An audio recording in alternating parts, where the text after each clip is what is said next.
We are born by the blood, made men by the blood, convinced to buy a PlayStation 4 by the blood. Until Elden Ring, Bloodborne was From Software's golden child with its dark, gothic atmosphere and incredible soundtrack. The jump in production quality from their previous games is astonishing. This game is the single reason I got a PS4, which was my first real console so many years ago. However, Bloodborne is also the first game in this series that forces us to ask a rather large question. What is a boss fight? Some are obvious. The Cleric Beast is a boss. It's a big enemy you run into in the overworld, it's got a health bar, the music starts playing, very dramatic. But what about the undead giant with a cannon for an arm in the Depth 2 Pthumerian Chalice Dungeon? What about rematches with story bosses in the Chalice Dungeons? What if those rematches have unique mechanics like having your health or changing their moveset in some way? Does a unique arena count as a unique mechanic that means a boss should be graded another time? What if it's just a giant pig? Is this a boss, Miyazaki? I see a health bar, but I don't have any answers. For the sake of this video, I'll be analyzing not only all 22 boss fights in the main story and DLC, but also analyzing each floor boss on the seeded Chalice Dungeons required to reach Yharnam's fight. With that included, the boss count of Bloodborne will rise from 22 bosses to an astounding 53 fights? Doing the side content adds 31 encounters. So, without further ado, let's dive right into it. In a majority of games, bosses will stand in the way of one of two things: world progression or a mechanical reward. To stay within the FromSoft series, Ornstein and Smo block the Lord Vessel and story progression, while the Moonlight Butterfly guards the Divine Ember, which allows new weapon upgrades. The Cleric Beast theoretically serves as the former, as a world progression boss, but does so by unlocking the ability to purchase an emblem for 10,000 blood echoes, allowing you to open a gate in an area that requires a different boss to reach. More so, the Cleric Beast provides only 4,000 blood echoes, so it doesn't even cover the cost of the emblem. Despite this, however, the Cleric Beast is placed to be the boss a new player will find first, which just adds to the unwelcoming atmosphere that Bloodborne's first area goes for. With healing items being such a strict resource so early in the game, the Cleric Beast would often end up costing a new player more resources than it actually provides them. I suppose there's entertainment gained from this stone wall, but it leans a little too far towards that for my personal tastes. In a casual playthrough, I usually don't even bother with the Cleric Beast until late game. As for his moveset, it is a pretty solid tone setter for beast bosses. Long-reaching claw attacks punching at his feet, and huge slams with shockwave damage. The most dangerous place to be is mid-range distance, due to long lunges and leaps, immediately teaching new players the importance of closing the distance. It becomes much more predictable if you're closer.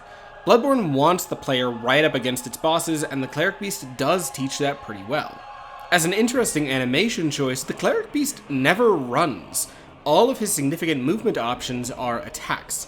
On the surface, this does create a great effect. The Cleric Beast is either watching you or attacking you. Because of this, the Cleric Beast ends up feeling like it does nothing but attack, creating a standard for Bloodborne's boss aggression to be incredibly high. But there's one big issue with this concept. If you run too far away from the Cleric Beast in his arena, he'll just start attacking the air as he migrates towards you because his walk animation moves too slowly to close the distance. This ends up breaking the illusion for me and a decent amount of the tension. On top of that, his damage balance is a bit off. He either does a ton of damage with his grabs or heavy slams, or next to nothing. I think this is to encourage players to utilize the rally mechanic, but it ends up feeling like you get hit by something out of nowhere that suddenly does 80% of your health bar, and then other times he's not a threat at all. The end result is that fighting him boils down to tanking through smaller attacks and only really bothering to dodge any big attack grab, which isn't a great introduction to the bosses. But even with all those aside, the biggest issue with the fight is the arena. The Cleric Beast is fought in a long, thin bridge. Though a neat idea in concept, the arena is not designed around the Cleric Beast. Not only does the length of the arena facilitate the removal of tension that the Cleric Beast's lack of a run animation creates, but the bridge is thin and cluttered enough that the camera consistently gets stuck behind every wall and carriage, which turns the entire fight into a battle to see what's going on while you press against the backside of a creature too large to fit fully on screen. The camera does work a little bit better if you're not locked on, but learning to use your short dodge is crucial to being able to get behind and punish the Cleric Beast, which, I should mention, is a good thing in its moveset design. Early game bosses should require you to engage with the game's new mechanics, which the Cleric Beast's moveset attempts to do. But engaging with the new quick dodge means an unpleasant camera experience, which can lead to frustrating deaths, particularly considering a couple cheap deaths late in this fight often mean you either have to restart or go farm blood vials. Though the highs of the Cleric Beast are high, the lows are low enough that I still think it only earns a D grade. I enjoy the atmosphere and basic design of the moveset, as well as the concept behind this unique world progression, but the failures of the camera in combination with the game's limited healing items turn the Cleric Beast into more of an annoyance than a fun threat. Father Gascoigne is the first required boss in Bloodborne, and he is easily one of the hardest first bosses in any game. Even among a genre as unwelcoming as the Souls series, Gascoigne stands heads and shoulders above the rest. Placing this 3-phase long endurance battle next to fights like the Asylum Demon, the Last Giant, and even more complicated bosses like Udex Gundyr later in the series, Father Gascoigne's level of detail and demand from the player is infinitely higher than the rest of his peers.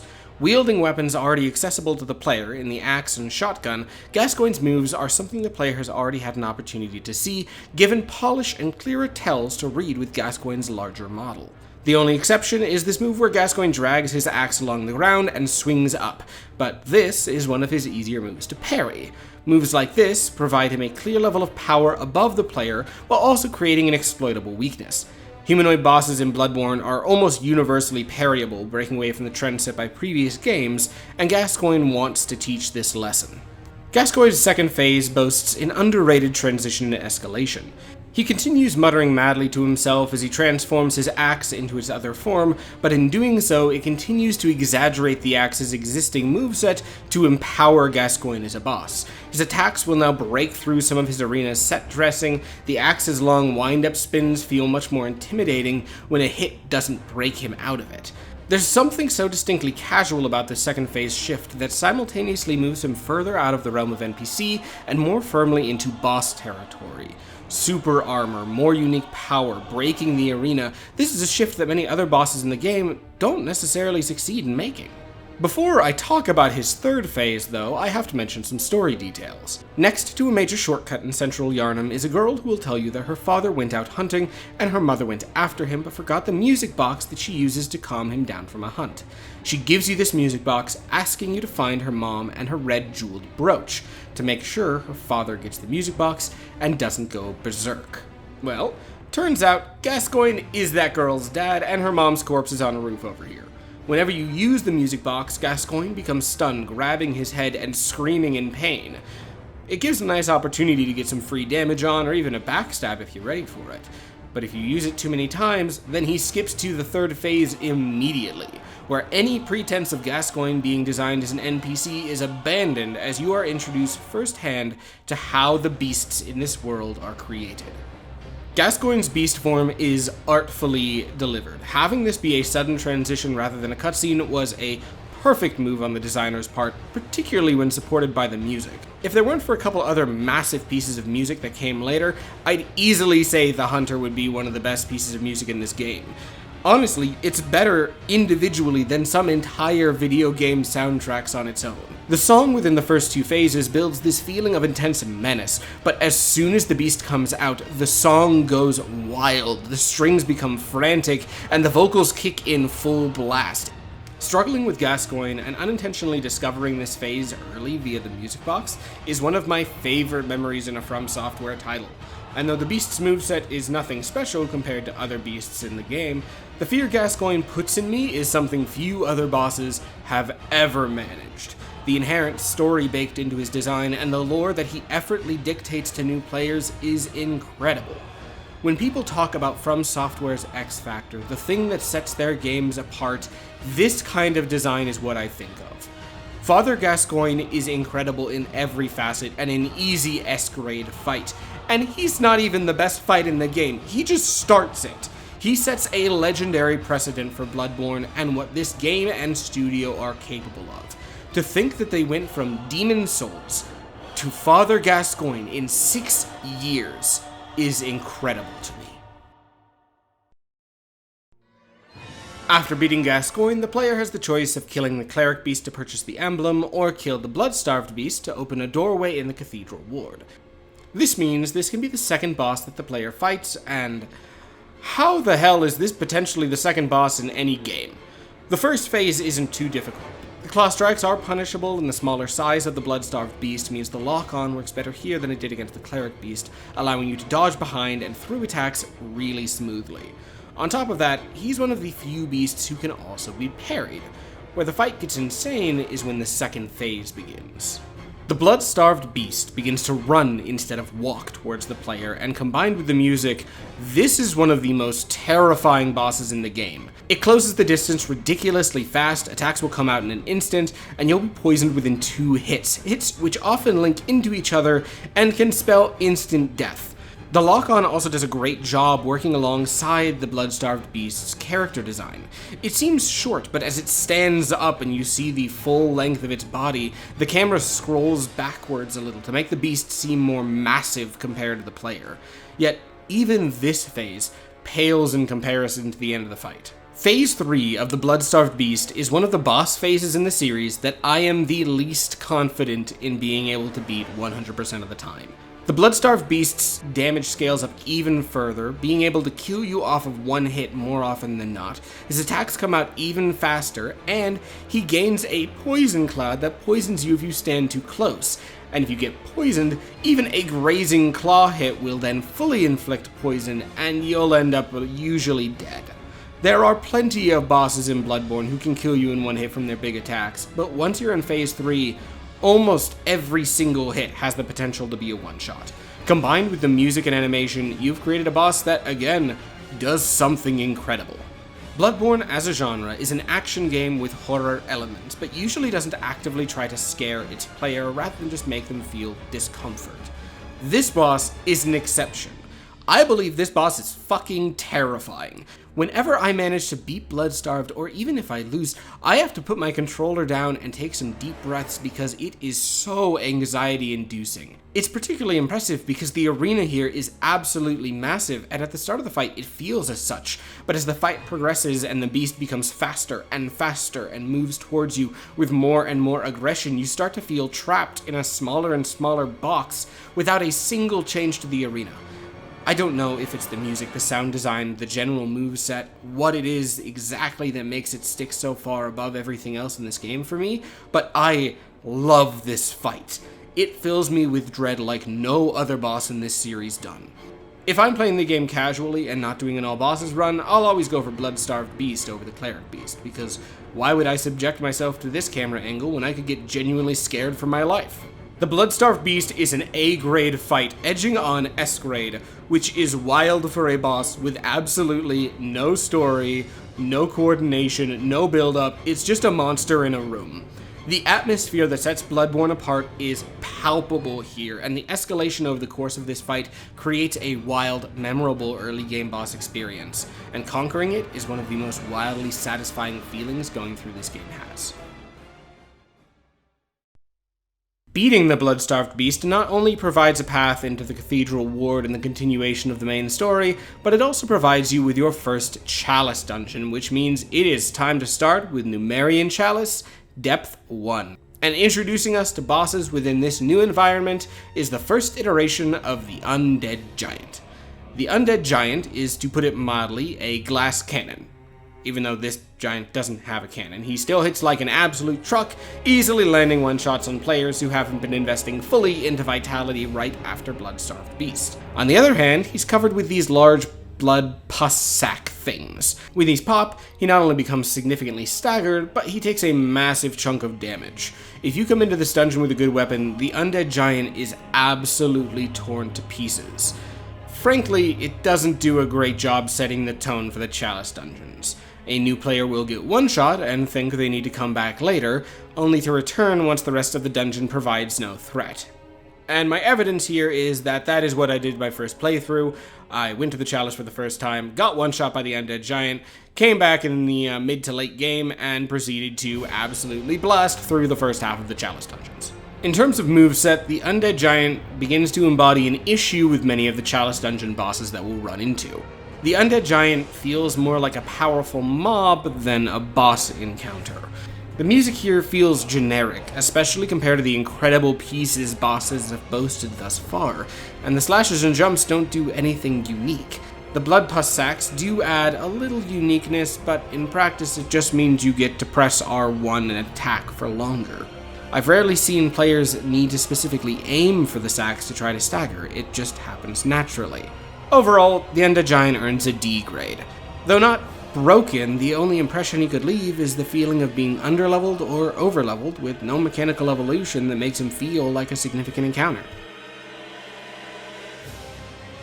And if the Undead Giant felt like a glorified elite enemy, the Merciless, Watchers, and Chieftain literally are glorified elite enemies. There's just 3 of them in an arena that is very clearly not designed for this fight.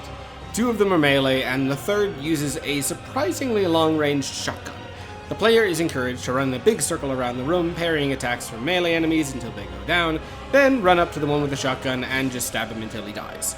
There's very little to say about this boss. It feels more like filler, the enemies don't combine together in any unique way.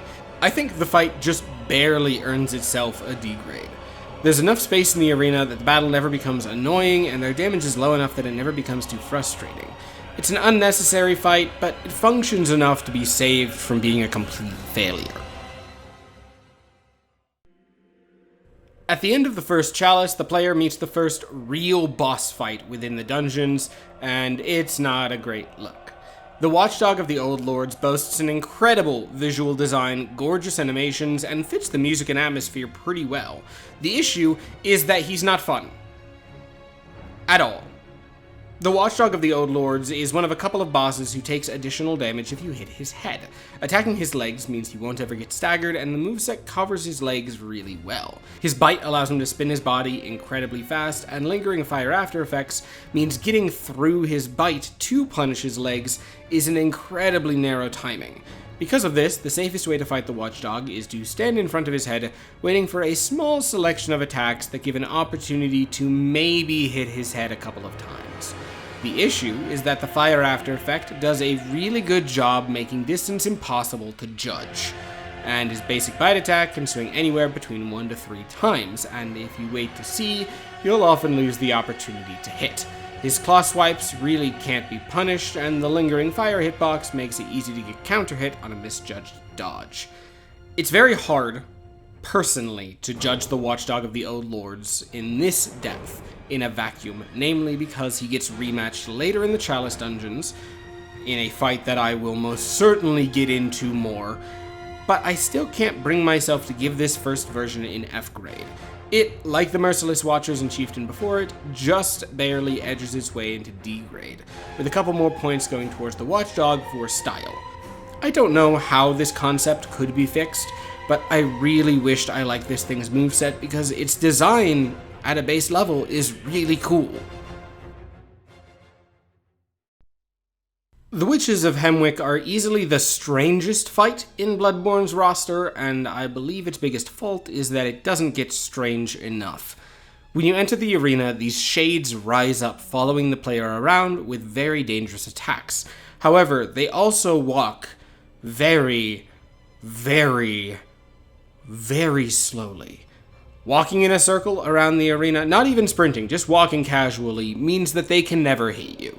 This works out in the player's favor because the player's job in this fight is to walk around the room in a circle until they find an invisible witch, smack them, and repeat. Once the witch is dead, you'll learn that there has in fact been 2 witches, and now they can attack. Though the attacks are slow, if you get hit, you're probably dead. They do a weirdly high amount of damage, probably make up for the fact that everything in this room is really bad at killing you. Strangely enough, when witches later appear as mobs in the game, albeit mobs with a vastly different moveset, they're far more intimidating there than they were here. Another strange design decision within this fight is that if you come into the room with no insight, then the shades just don't spawn. You gain insight when you first walk into the arena, so this can't ever happen on your first attempt, but it makes an already uneventful and dull boss encounter even less interesting. With Bloodborne being such an uncompromising game, it feels wrong that the Witches of Hemwick are the encounter that had an easy mode built in. Though I appreciate the attempted change in pace and experimentation with this stealthing boss, the Witches of Hemwick earned the game's first F grade. There's just nothing about the fight that works, and though it's not an infuriating failure, the lack of challenge, combat, tension, or even atmosphere completely kill any fun this fight might have had. Vicar Amelia is the boss fight that marks the end of the early game and the start of the mid-game, and she does so with serious style. The second large-sized beast in the game, Vicar Amelia puts the Cleric Beast to shame on every level. Starting off, her introduction cutscene is one of the best cutscenes in the series. The horror element of Bloodborne is in on full force here, and seeing her design as a human makes the design of the beast really hit home. The cloth robes becoming this tattered cloth that blends with the hair and flows movement to movement, the Vicar refusing to release her grip on her amulet and foreshadowing her ability to heal in the middle of combat even as a monster, it's artfully done. Though, like with any large creature, the camera can similarly get a little bit funky, the arena works much better for the Vicar than the thin bridge did for the Cleric Beast. Though it's always possible to get stuck against a wall when fighting a monster of this size, the camera does a really good job staying away from the edge. The one fault of clarity is that Vicar Amelia's animations often blend together, with certain back swipes and claw attacks not being readable from certain angles. Though it's not too much of a problem most of the time, I have had runs where, out of what seems like absolutely nowhere, I'll take what feels like a ridiculous amount of damage. Where Vicar Amelia gets the biggest nod from me is in terms of educating the player on the limb break system. Unlike the Cleric Beast, who only had his legs available to easily target, Amelia crawls around on all fours. That means an experienced player who knows how to use the system can break her head, both her front legs, and her back legs through standard gameplay. The animations when these breaks happen are far more clear. She grabs the specific limb and her posture clearly breaks, making it obvious exactly what you did to cause this effect. Meanwhile, the Cleric Beast just kind of screams and rotates around. It just feels like a standard stagger. Vicar Amelia makes it clear you are breaking her limbs. Amelia also does a great job in terms of atmosphere. The Grand Cathedral is a spectacular arena used 2.5 times for boss fights, and there's a really good reason why.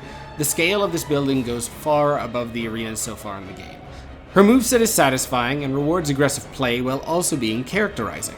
Rather than just giving her slams and claw attacks, which of course she has, many of her slams re-invoke the image of her praying. She clasps her hands together and slams them into a shockwave, holds the amulet to her chest to heal. These shreds of Amelia clearly remain and manage to communicate to the player despite the clear monstrous nature of the rest of her design. Overall, Vicar Amelia earns an A grade. Though not as spectacular in one place as many other bosses who earn the honors of this high grade, it's hard to find anything she doesn't do well. With a thorough moveset, a well-earned spot in the game's roster from a progression standpoint, and an astonishing cutscene building into glorious animations, this fight just works. Starting the second Pthumerian Chalice, we immediately open with another mob turned into a boss fight, but the beast-possessed soul does feel like he earns his bar at the bottom of the screen more than other fights like the Merciless Watchers and Chieftain. His physical moveset is simple and definitely feels very mob-like. Head slams, long claw attacks, and this particularly annoying move where he sticks his hand out and leaves it there as an active hitbox. If all he had was this, he'd probably earn a D grade. However, the boss version of the beast-possessed soul also has pyromancy. He shoots fireballs forward, adding these massive explosive effects after some of his basic attacks, and the pyromancy sticks out really well against his stark black fur. Though still simple, the inclusion of these ranged options add enough of a mix-up that the boss feels unique from the mob. He provides a threat at multiple ranges, and the unique delay on his pyromancy can make him tough to approach. Though still simple, and sadly staggerable with a large enough weapon, I do think the Beast-Possessed Soul just barely earns a C grade. He matches the Chalice Dungeons atmosphere well, and serves as a suitably sized bump in the road. Though the Keeper of the Old Lords appears fairly frequently as an enemy throughout the Chalice Dungeons, the Keeper manages to feel more like a boss reappearing as an enemy, rather than an enemy guest starring as a boss. Her design is very evocative of what would later become Dark Souls 3, with her combination of fast scimitar slices and pyromancy being a fun shake-up from the standard Bloodborne foes. Where the Keeper does struggle, however, is within her animation, specifically for the fire. It was an issue with the Watchdog, and it's an issue again here. It is incredibly hard to tell where the fire's hitbox starts and stops. On top of that, though some of the Keeper's attacks do need to be respected, a lot of her smaller attacks can just be tanked and rallied through, meaning that fighting her means you only have to look for a few specific deadly moves. I'm personally preferential to when damage from move to move in a boss stays more balanced rather than some moves doing very little and others easily being able to take your entire health bar. Overall, the Keeper of the Old Lords earns a C grade. Though she's not spectacular, she feels like a unique boss encounter with some solid design and just a little too much damage for where she's placed in the Chalice Dungeons. The Pthumerian Descendant is the first boss in the Chalice Dungeons that really stands out. I mean, Watchdog stood out too, but not in a good way. The Descendant feels designed to be a boss fight, and he just happens to be in the Chalice Dungeons. He boasts two phases. In the first, he swings with his shotel in pretty expected ways. There are some strange delays as he swaps between his fast slashes, delayed two-handed swings, and being able to throw the weapon like a boomerang, punishing you for parry fishing in a way no other boss in the game ever really tries to do. In the second phase, he splits his shotel in two and starts dual-wielding. Though he does less damage, attacks come out faster, his range options become more threatening, and he uses the same trick as the Blood-Starved Beast, where his base movement speed increases. Similar to the Keeper of the Old Lords, he can burst damage fast enough to pose a real threat. Unlike the Keeper, the animation sells the power of this foe. The Pthumerian Descendant feels like a boss cut from the main game, though he doesn't carry the same oomph as later battles against humanoids. With the right setup for a couple more ideas, this boss easily could have been a highlight of even the main story. Even when he's sidelined into the Chalice Dungeons, the Pthumerian Descendant still earns a B grade, for a similar reason to Amelia. It's hard to point out anything he did wrong. He just isn't quite as memorable as the Beast or other bosses that earned higher grades. I sure do love fighting the Maneater Boar. You can tell it's different from the boars that appeared constantly throughout the game because it does enough damage to kill you in one hit. That makes it a boss fight, right? I mean, this isn't even the special multi-eyed Maneater Boar that gets introduced later. This is just a big pig. This gets an F grade. It is also the first of many bosses in the Chalice Dungeons that are just mobs. The Beast-Possessed Soul had the decency at least to change its moveset to be interesting. The Maneater Boar, meanwhile, did not. This Hintertomb Chalice better justify its existence, because the fact that this boss is required is an absolute waste of my time and the time of everyone at From Software who had to develop this thing and put it into the level. Following up Bacon Boy is a rematch against an undead giant, but enough has changed that he sticks out as unique from the first iteration. Instead of a sword, the second undead giant uses a club, losing his jumping attack and a stab. Beyond that, the rest of the moveset is identical with only one change. He has a cannon for an arm and he will shoot it at you. In the wide open space in the dungeon, this variant is an obnoxious mob, but in the right arena, there's a lot of fun potential here. Unfortunately, the arena is a rectangle that doesn't even make use of the room's length, which is a strange choice that stops the fun design from showing off its ranged capability. It still works, but unless you back away, which you shouldn't have to against the undead giants, you'll usually only see the cannon go off once or twice. I like this variation on the giant as a boss. A cannon attached to it is a fun idea, and it makes the fight stand out from the rest of the chalices. He earns a C grade for being perfectly adequate and being able to perform percussion in an orchestra performing Tchaikovsky. But the Hintertomb Chalice does not just boast the first mob turned into a boss with no changes, or the first rematch of a Chalice Dungeon boss, but the first rematch of a boss from the main game. The second fight against the Blood-Starved Beast misses a great deal of the elements that made the first fight so successful, leaning further into gimmicks that add little to the actual experience. First, the player already knows everything this thing can do. There's no significant change to his moveset or phase changes, it's all exactly the same. There's no change at all to his movesets or phases, the only difference is that you do more damage, know his weaknesses, and I guess there's poison on the floor now. There are sections of dangerous floor that slow you down and inflict poison, and a straight section of safe ground around the center of the arena. Now, with the right enemy, this can become a risk and reward situation, forcing you to the position where you have the opportunity to attack the boss while he's buffing or something similar to that. However, the Blood-Starved Beast is not designed for that. It is a boss built around coming to the player with its long range and quick closing speed. The actual effect of the poison is that the optimal way to play is to land a few cheeky hits, then stand and wait for him to come back. Whereas wide open space in the first encounter made the Blood-Starved Beast feel voracious, the wide open space here now just feels as neutral, unused space that doesn't add much atmosphere. It may be more harsh to the moveset than needed, but I'd give the depth 2 variation of the Blood-Starved Beast only a D grade. The design of the creature itself is perfectly alright, but the arena discourages engaging with a rematched boss who does not appear late enough in the game to feel like a different kind of challenge than the first go-around. The fight is less intense because of the arena, turning into more of a wait and bait fight than the intense race that I adored from the beast's first encounter. And heading back into the main game, we run into a boss who I'm not sure when you're supposed to fight him. In order to reach him early, you have to die to a specific enemy that spawns after Vicar Amelia dies. When you do, you become trapped in a late-game area where you gain access to the Darkbeast. Your reward for beating him is a few item unlocks that don't feel significant. Paarl is a frantic fight. He moves blindingly fast, and the lightning arcing over his body, combined with the body being almost impossible to lock onto, means it's hard to follow where he is or what he's doing. He can do solid damage, and scuttles out of camera view incredibly quickly, particularly in the small arena. The most unique element to Paarl comes through breaking his limbs.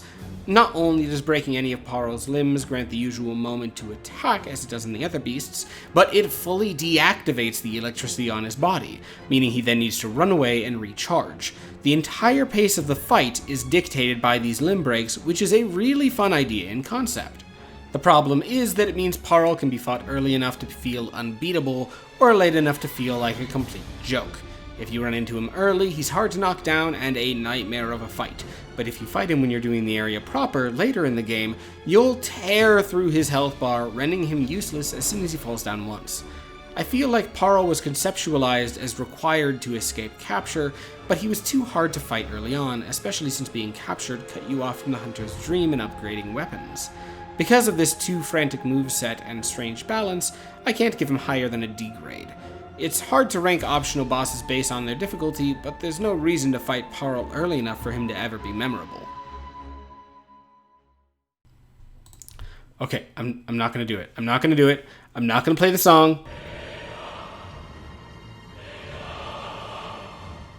The Shadows of Yharnam are a weird fight to analyze. Each of the figures later becomes a mob, and they feel like it. Their AI is more exploitable when they're alone, and all of them only have a couple of basic moves. The Katana one swings a sword, the Candle one blows fire and has a very long arm, and the Pyromancer does some tracking fireballs. However, the Shadows have a combined second phase that triggers when one of them starts getting low on health. The surviving Shadows stop attacking, and all perform a ritual that summons a number of giant snakes. These things feel like luck to dodge as they spawn from all around you and bite or slam down unreactably fast from multiple directions. This attack is almost infamous in challenge runs, especially low-level ones. A common suggested tactic for low-level challenges I found was to put a sticky note on your TV so you don't enter this phase until all 3 of the Shadows are as low on health as possible. This means you spend as little time as possible with the Shadows being able to perform the attack, meaning that it's less likely that they do it at all. Just take a moment to process that. This attack is so hard to react to that unleveled playthroughs would rather fight 3 enemies, all of which can one-shot them, rather than need to see the attack. I love each of these designs in a vacuum. The arena provides some great natural cover, and the second phase, combined with the shock of 3 enemies, makes for a memorable battle. But everything is just a little too much. The candle can one-shot you, the fireballs can stun-lock you into a one-shot, the entire fight becomes this dance of dodging behind cover to kill whichever one you're targeting, losing a lot of the in-your-face combat where Bloodborne really excels. I've never been a fan, personally, of most multi-foe boss battles, but I feel like I can still recognize the successes of battles like Ornstein and Smo, and more experimental fights like Alana. Sometimes I'll fight the shadows and everything clicks, the fight is quick, satisfying, and everything just works for me. Other times, it is one of the most frustrating, difficult battles in the game, even at the same level with the same weapon. Overall, I'm going to give the Shadows of Yharnam a C grade, which I do admit is a bit of a cop-out.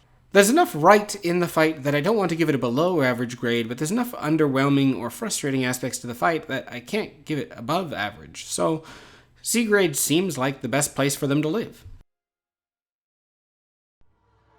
Rom is, I think more so than any boss in the game, and potentially in the series, a boss of such significant extremes that it's difficult to discuss her success. She is the textbook definition of a love her or hate her boss. To start with the positive, Rom's arena is incredible and adds so much to this fight. This is the first old one the player is fighting, and even as the weakest of those gods the game's story is built around, it feels significant, from the drop into the lake, to the tricks the arena uses to make it seem infinite, to the gorgeous moon and water effects. The presentation around this fight is perfect. Rom's design is bizarre, but I think I like it. Contrasted against the blue open space, it looks almost rotten. Small details like her mouth moving add a ton to the visual discomfort that comes alongside spiders. The key mechanic around Rom, and why she's a bit of a love her or hate her, is that she summons spiders who will chase down and hunt the player. These spiders take no damage attacking from their front, making them hard to effectively control compared to other small mobs. To take down a spider, you need to make the conscious choice to get behind them and target them. At first, the spiders aren't too much of an issue. They don't respawn, and Rom isn't doing anything. After you deal some damage, however, Rom teleports. This teleportation is one of those tricks I mentioned. She always teleports more into the center of the arena, trying to pull you away from the walls that naturally any given space has to have. This teleport also summons another wave of spiders, and she starts doing magic, some of the hardest hitting spells in the game. Most attack the area directly around her, stopping players from ever getting too aggressive against an immobile boss, and there's one spell that drops a series of crystals from the sky. If you aren't running in a straight line, you will die. Then, you combine hordes of spiders onto that, which means you're either killing spiders while watching the boss to avoid that instant death, or weaving through a wall of enemies and trying to avoid getting pressed against her AoEs, or just one-shot by the spiders, who do a ton of damage if they hit you as a counter hit. She also teleports a second time when she's at a third of her health bar, summoning even more spiders. Rom is a balancing act. How much effort do you spend taking down spiders versus how much effort do you spend rushing down the boss? The fun in a vacuum, the issue comes from the fact that redoing the entire fight is a tedious experience. Phase 1 is just hunting spiders, because Rom isn't a risk yet, so you might as well fight the spiders. That way, they won't be an issue once Rom does become aggressive. There reaches a certain point in your attempts, though, where you've killed too many goddamn spiders and you want to move on. But Rom's position as a choke point in the story means that beyond doing chalices, which some players might not even touch, there's nothing else to do. Overall, I have to give Rom a high C grade. Her atmosphere and unique concept give her points, but her lack of replayability holds her back from anything higher. The One Reborn, more than anything else, is disappointing.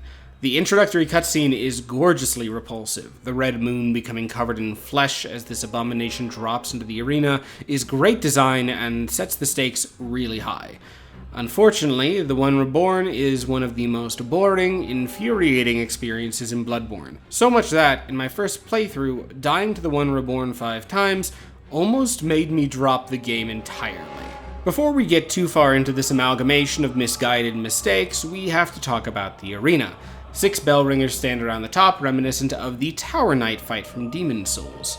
However, instead of attacking you, the bell ringers heal the One Reborn. It's enough healing that, if you aren't optimizing your damage, it means you have to hunt them down and kill all 6 of them at the start of every attempt. The One Reborn will try to throw things at you during this, but unlike the Tower Knight, who has very easy to read spear throws, the One Reborn just flails around and projectiles spawn in before usually missing. It's not a great start, particularly as you repeat the fight. With that said, even that is more fun than the fight itself. The One Reborn vomits on the ground, forcing you to move away, flails its tiny legs around to stagger you out of attacks without doing any real damage, blows up an AoE that makes Quaylog's hard to see AoE seem like a well-marked airport strip, or summons bodies over your head, creating multiple tracking portals that are capable of one-shotting you if you made the foolish mistake of attacking and getting hit in a counterframe. The One Reborn makes use of the limb break mechanic, but the long front legs make it difficult to reposition yourself during a break to chain things together, unless you know when the break is going to happen. The result is that the One Reborn is a matter of sticking yourself against this thing, completely incapable of seeing what it or anything else is doing, and pressing your do damage button as fast as possible until either you or it dies. There are definitely ways to cheese this fight, but it's frankly a mess. A big boss can be done correctly, but the One Reborn is too big for how little the game animates his moveset. The most fundamental flaw, I'd say, is the One Reborn's dangerous attacks all being spells. There's no visual tell outside of screaming and flailing, and that makes up the whole fight. You might have noticed, but throughout this footage, I seemingly randomly roll away, often because I feel like there's an attack that's about to happen. Sometimes it does, sometimes it doesn't. The lack of animations make a fight a frustrating wall that lacks any real weight, emotionality, or any kind of gameplay. If you hadn't guessed, the One Reborn gets an F grade. I'm glad I kept going despite the frustration this fight gave me, because the endgame of Bloodborne does have some great fights coming on up. And hey, look, there's one of those fights now. Amygdala has a similar design concept to the Watchdog of the Old Lords, but whereas Watchdog failed, Amygdala is clear enough with its weaknesses and strengths, as well as creating enough of a cinematic battle that it successfully creates a fight against a creature that feels like it has only one weakness. The Amygdala takes no damage, well, effectively no damage when its legs are damaged. To hurt it, you have to hit its head. Yes, the one that's all the way up there. The first and second phase, despite this, are straightforward. The main unpunishable moves are the same I-beam attacks you've been dodging in prior areas. Because of this, it manages to feel cohesive, minimizing the irritation that these kind of attacks often create. Past that, it slams down its arms, giving you a large window to land a hit on the head. The Amygdala staggers very easily, so even when it uses the I-beams more than usual, getting a knockdown is still very possible. In the second phase, these black hole damage effects get added, reducing the window to dodge, which in turn makes punishing his face harder, but the base concept remains the same. Now, remember how in Dark Souls 2 I went on and on about how the last giant ripped off his arms and then did nothing with it? Well, Amygdala rips off 2 of its arms, using them as arm extenders while projectile vomiting blood into the air. You could say that this blood is airborne. Bloodborne. Don't worry, I want to die too. The fight gets infinitely harder here, but not always in a great way. First, from a camera standpoint, though Amygdala isn't perfect, considering the scale and presentation, the lock-on for its head works incredibly well. The camera keeps the full body in frame and unlocks automatically at just the right time when you duck underneath. It reminds me of those old classic video game bosses who became a part of the screen that you had to be attacking. This feels like a 3D equivalent to that. In the third phase, however, using this camera angle means that you're always too far away to punish Amygdala, which means you need to break the rules the first 2 phases establish. There's 2 ways to damage Amygdala in the third phase. First, if you dodge forward through attacks, you can get under the beast and attack his head from behind. This honestly doesn't work too well because it loses a lot of the camera power that made Amygdala work. I mean, it's an option in all 3 phases, but there's a reason people don't use it in phase 1 and 2. However, it also means Amygdala will do a jump attack, which is opportunity number 2. If you stand still the moment he jumps up, you can charge an attack to hit his head after he lands. There are a few attacks more satisfying to land than a charged attack on Amygdala's head. It takes a really long time to learn, but it is so wildly satisfying. The issue is that it's hard to notice that this is an option that you can do. A leaping attack universally means run away or prepare to roll. Once you figure it out though, the fight comes together. It's often frustrating to try and find it the first time though. If you don't know the new ways to kill him, it kills the fight's momentum really hard. I have clips reaching phase 3 within a minute, then taking 4 minutes in the last phase. Even as someone who really likes this fight, what you're supposed to do here is too obscure. Overall, Amygdala earns a high B grade. Though I adore it, I can understand the third phase's lack of communication can really diminish the presentation here. Oh, goodness gracious. Not only is this boss also just a mob, it is one of the most irritating, spammy mobs in the game. You miss the dodge, sit through a 15-second animation of him running up to you and draining your health.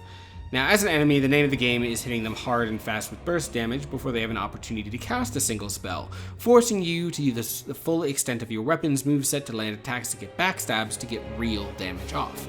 After all, Brainsuckers have a ton of damage resistance. Except the boss variant doesn't. So, you take an already not super fun enemy, remove the one interesting challenge they introduced, and then simplify the enemy so it doesn't resist damage. Again, this is a Chalice scale to be fought in late game, and you are getting a mob that you can find in Central Yharnam, the start of the game, as a boss fight. And also, it starts so far away, you have to wait for it to run down to you or run up and fight it with the bizarre hitboxes of the stairs. It's disappointing and handily earns an F grade, but at least I never have to talk about the Brainsucker as a boss again. Right? Right? This is an NPC who could not even be bothered to wear pants to the boss fight. And when he drops halfway, there's another one who spawns, and this one has pants. People like that in the Belgorgons, right? That's game design, right? Bloodborne's NPCs are already obnoxious, whereas Gascoigne took a player's moveset and added delays and super armor to create an engaging fight.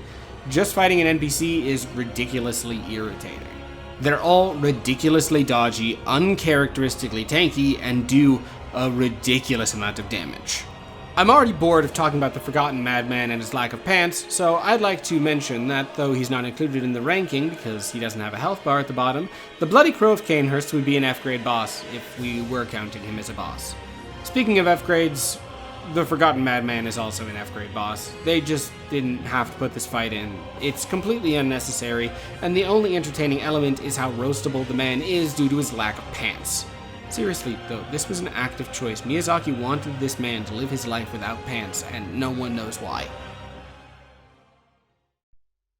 Thankfully, the second Hintertomb Chalice finally ends on a strong note. The Pthumerian Elder is a variation on the Pthumerian Descendant, but beyond a similar model and a nearly identical name, the Elder shares little else. Where the Descendant wielded a shotel, the Elder wields a staff, with a ridiculous amount of creativity in its animations. Whenever the Elder attacks, fire jumps onto the staff, forming weapons. Crossbows, scythes, spears, halberds, ranged abilities, melee grabs, diving attacks, teleporting around with a click of his staff like some old yogi master.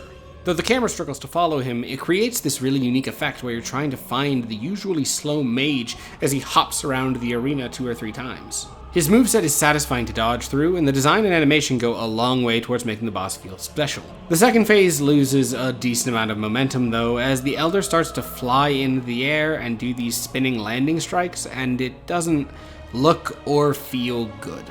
The timing is razor thin, and the mystical aspect so deeply entrenched into the rest of the fight fades a bit when he's flying around rather than teleporting. On top of that, beyond teleporting away, there isn't much the Elder does once you get near him, which turns him into a little bit of a punching bag.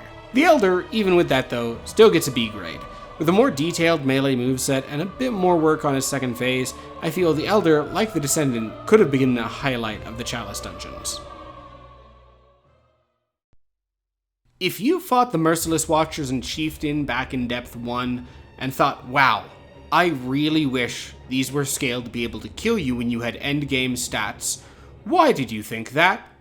The enemies are still incredibly similar in terms of moveset, but they do a ton more damage, and frustratingly, the arena has changed from too large to present a threat to too small to escape.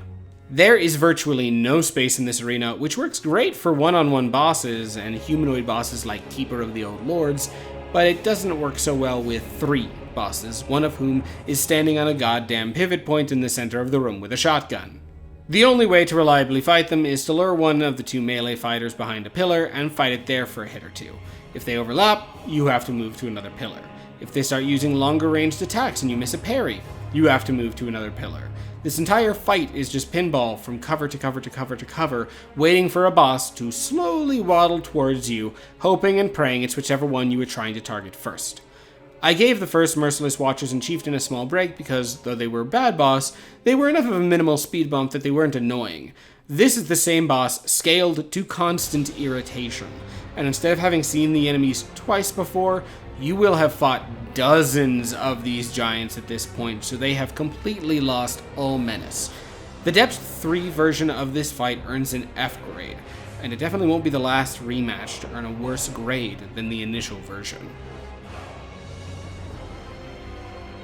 Finishing up the trio of undead giants, we have the Ball and Chain Giant. He's called that because you better be a fucking masochist, because you're about to die a lot. I haven't mentioned it yet because it doesn't really come into play outside of niche cases, but there's a unique mechanic in Bloodborne called a counter hit. If you're hit well in the middle of an attack or at the end of a dodge, you take additional damage. Now, this existed in Dark Souls and Dark Souls 2, but with rolls lasting longer and attacks coming out slower, it wasn't nearly as relevant. But now, when your dodge barely lasts a second, a counter hit window of the same duration feels massive in comparison. Now, why do I mention this with this undead giant?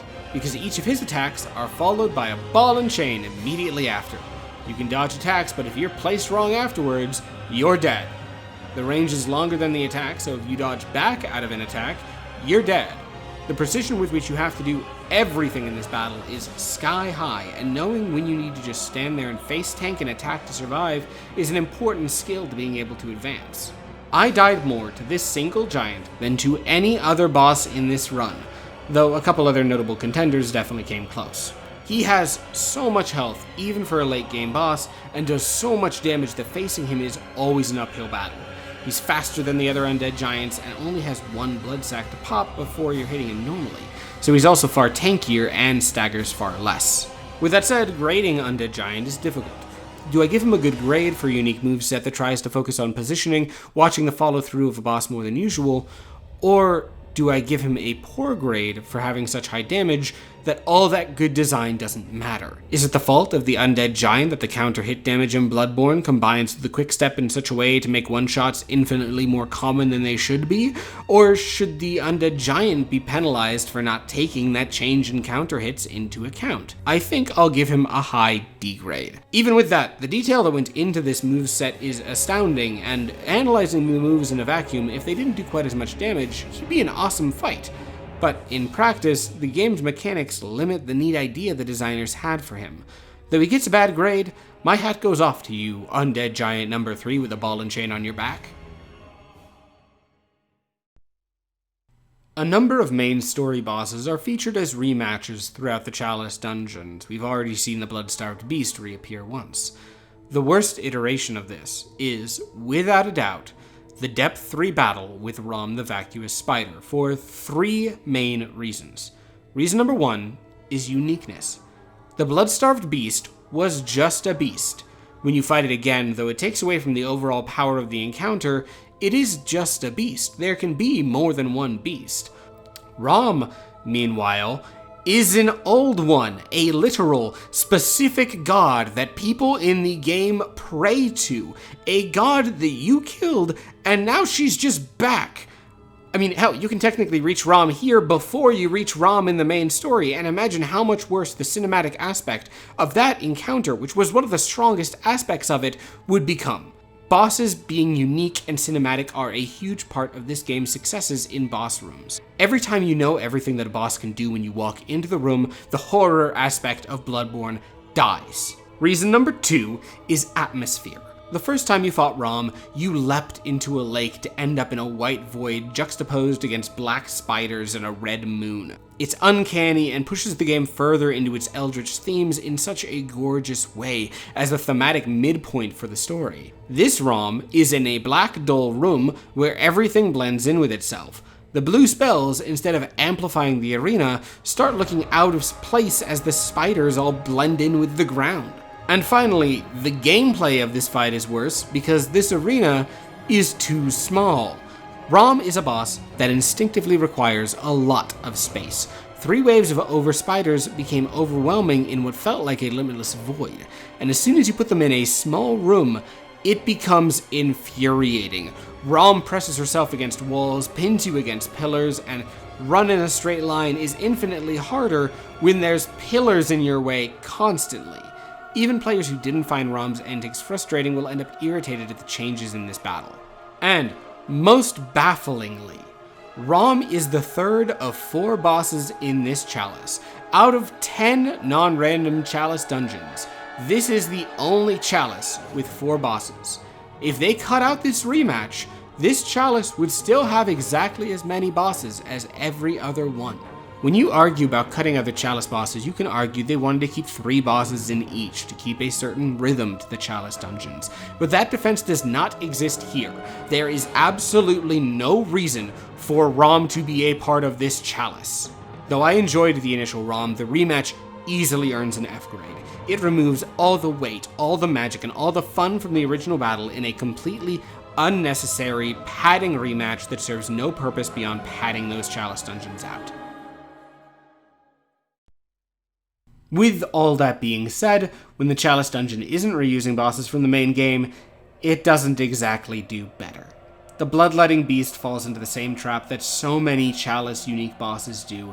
They feel like cut content from the main game, decent ideas that didn't fit anywhere, and thus didn't get the kind of love that a boss of this scale needs. Very little really sets the Bloodletting Beast apart. He slams the ground at his feet, punches the player, stomps around, and he has this one punch that extends his arm like he's a fucking Looney Tunes cartoon. It barely functions. The hitboxes, especially on the slams, are shoddy at best. The only place to hit him is directly under him, so the camera is in a constant state of struggling to capture what's going on, and he has enough health to endure a runaway semi-truck, so the fight lasts for a long, long time. The hunched over stance means most attacks will miss him unless you get directly under him, ruining that camera even more. It's a long fight with no second phase or evolution. It just sits with a simple moveset with no real point of interest. The hitboxes are rough enough to feel bad, especially compared to the rest of the game, but they aren't quite off enough to be hated. It's just bland. The Bloodletting Beast earns a D grade. It's a boring fight that feels more akin to a fan-made mod, restoring cut content rather than a boss designed by From Software. And finally, we return to the base game, and I cannot get a break in this middle section of bosses. I like Bloodborne, I promise. There's just so many mediocre boss ideas in the middle section of this game. It's infuriating. Micolash, like so many of his contemporaries in the mediocre boss roster of Bloodborne, is a really neat idea on paper that just doesn't quite translate. Micolash is an NPC opponent who doesn't wield a weapon. He runs around in a maze, and you have to chase him into a corner, at which point you beat him up for a while, he teleports further into the maze, you chase him down again and beat him up some more. He does fight back when he's trapped, but he has the most bipolar moveset out of any boss in the entire FromSoft series, and I do say that confidently. Micolash has punches, and they deal no damage. This is the damage of the penultimate boss in the main story in some routes, and this is all he does. Alternatively, he has 2 spells, a tentacle attack, which one-shots some builds on a counter hit, or, in the second round, a Call Beyond, which, when you don't know how to dodge it, can be a one-shot that comes out of absolutely nowhere. The big issue with Micolash is that the chase doesn't have enough going on to be engaging. Micolash rants madly while you chase him, and this is clearly supposed to be adding to the tension. However, you don't have full access to your moveset or dodges while in a conversation, which the ranting counts as, so the game can't throw too much at you. This means the run is just a staircase and a maze, with only one specific way to get Micolash back into a corner. The maze is atmospheric, I suppose, but needs something else to really grip a player, especially considering how easy it is to die to a one-shot and need to chase him through this entire labyrinth again. Overall, Micolash earns a D grade. I wish he was better because the fight is really unique, but it doesn't stick the landing in terms of atmosphere, gameplay, or anything, really. And I'm gonna have to loop footage of this fight, because even playing defensively, It took me less than a minute to get through. You get swarmed by these aliens, get through them, you attack the real one, it grows to a larger size, and it survives a couple more hits. I understand from a lore standpoint what the Celestial Emissary is and why you fight it here, but it completely breaks the incredible tone the area prior just set up. A dark, claustrophobic space filled with brainsuckers and werewolves leads to this. The tension that the level built is broken completely by some silly alien dudes waddling at you. With that said, it does do better than similar hordes of mob fights like the Royal Rat Vanguard. With that said, that's also not much of a bar to clear. The Celestial Emissary just barely earns a D grade. It works better than those fights, and there is enough of a design that low-level characters still have to pay attention. My opinion on Ebrietas, Daughter of the Cosmos, is almost in a constant state of flux. Sometimes fighting her is this ethereal yet horrifying experience, and other times it feels like the camera doesn't work, the magic one-shots me, and the high-pitched wail completely breaks my eardrums. Every time I tried to write this section, every word I wrote seemed wrong, with one exception. I really like how Ebrietas looks. This is a beautifully built monster, and the animations give her such a natural feel for the form that she's in. The only problem here is that it doesn't feel like the player was taken into consideration with the moveset. She is a creature designed almost as a showcase. Look at how naturally this thing moves, attacks. The motion behind this slam attack is just so smooth, and combined with the ooze-like blood, the game sells this design so well. But windows to attack are always just a little too thin, and hitboxes feel a little too brutal, and the fight drifts so easily to frustration. It never gets as bad as the worst bosses of this kind of category, like the Watchdogs of the Old Lords, but it certainly holds Ebrietas back. Like Amygdala and the Watchdog, Ebrietas takes more damage to her head than the rest of her body, but not to the same degree as Amygdala. What this means is you have two real methods to fight Ebrietas. Option 1 is to stand in front of her and lure out head slams or land overhead attacks that hurt her head. This works well with some weapons, but some weapons just don't have the coverage necessary to realistically hurt her. The other alternative is to stand at her side and attack, which makes this fight a nightmare of collision boxes and camera freakouts. As I mentioned, Ebrietas' animations all look great, but there's one exception, one animation sin that returns and consistently infuriates me every time it appears in any game. She spins in place, nothing moving but her model. When you can't see half the model, blood is flying everywhere and the tentacles are pushing you along while you attack, the fight really loses a lot of its magic. The second phase also has an attack that makes this second strategy hard. An evolution of Rom's meteors, but now with a series of lightning-fast lasers. I was fine with this attack with Rom, but I like it a lot less here. Rom only ever used the attack at a distance, meaning it was all about keeping an overall eye across the arena, plus the sound connected with it stuck out far more. With Ebrietas, she'll use it while you're right next to her, meaning it's harder to see the tail and run away, and the sound effect blends in with the music and squeal in the background. I've lost perfect runs to get one shot by not noticing this attack more times than I'd like to admit. If you're in front of her, it's easy to see, but if you're behind her, you're gonna have a bad time. I know I've been pretty harsh on Ebrietas here, and I think I am rightfully harsh on some of her issues, but even with every issue I have with this fight's camera, the moveset, the collision boxes, there's something so unspeakably magical about finding and defeating Ebrietas. Due to some reasons I'll mention later, it's similarly tough to rate Ebrietas in a vacuum, but as an individual encounter in the main story, I think she earns a C grade.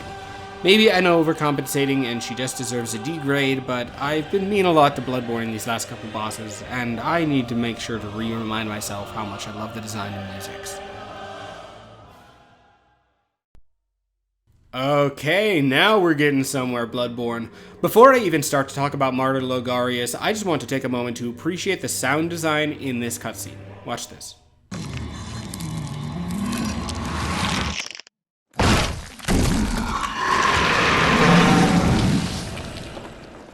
I fucking love that. Give me more of that. All the time. I want that injected right into my veins. I need it in my entire life. That is such a phenomenal introduction to this hidden boss, and watching him slowly move more and more naturally is so ridiculously cool. I don't know who at FromSoft did this, but if somehow, in some way, whoever made that sound effect hears this, you're so fucking awesome. I just can't. It's so good. The fight itself doesn't disappoint either. Martyr Logarius wields a sword in one hand and a staff that doubles as a scythe in the other. He starts using primarily spells, using the sword as a get-off-me tool while covering the arena in his exploding skulls. Some are slow-moving with a wide detonation radius, a fast-moving horizontal wave, a short burst right in front of him. There are just a ton of different spells that he rotates between. He also summons a sword he sticks into the ground, requiring you to destroy it before it creates this storm of blades that regularly fly at you as projectiles. There's just a lot of fun stuff happening here. In terms of his physical moveset, the Martyr is a pretty straightforward foe. He slashes, cuts, he has a fly-up spin attack that is a little bit less wonky than the Pthumerian Elder's equivalent.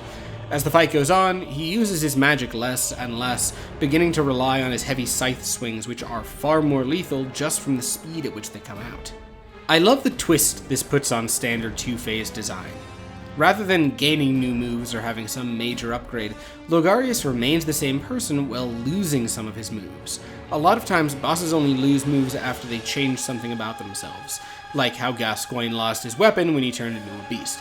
Logarius just stops losing magic after he buffs his staff to serve as a scythe and starts flying around. Overall, Martyr Logarius earns an A grade. He's got really good sound design, a fun concept, and a detailed core moveset with solid balance that makes him a memorable, exciting battle every time. He's just missing that X factor that other S-grade bosses have.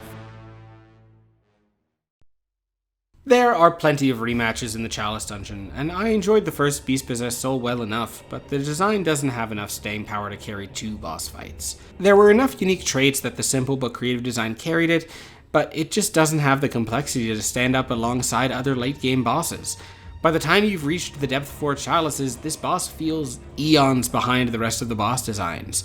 I mean, just put this next to Martyr Logarius.